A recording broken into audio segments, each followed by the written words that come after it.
Washington wants Taiwan to train its workers in advanced chip making, part of a deal to lower tariffs on Taiwan.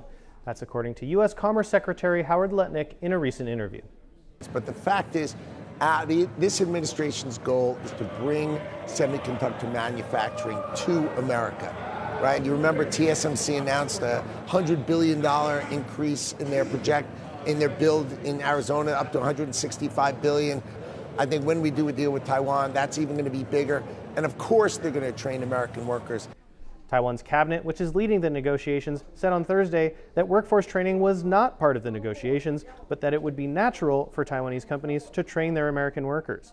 But President Lai Ching-te, speaking with American media through an interpreter, signaled he's on board with the U.S. strategy. He framed it as a way to deepen ties.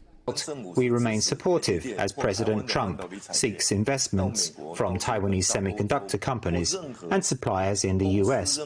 We hope Taiwan-U.S. tariff negotiations will not only help reduce the U.S. trade deficit, but also deepen bilateral economic cooperation. But demanding that Taiwan train U.S. workers is controversial here. Some lawmakers fear a brain drain of top-tier engineers to the U.S.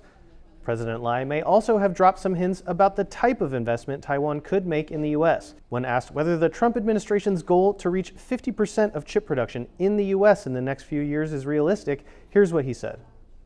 Whether this target of 40 to 50% can be achieved within this time frame depends not only on Taiwan's support, but also on the U.S. government's ability to facilitate land acquisition, water and electricity supply, workforce and talent development, and investment incentives. That list, land, water, and power, sounds very similar to the kinds of services provided at Taiwan's science parks. Those are the industrial clusters where much of the country's chip production is concentrated.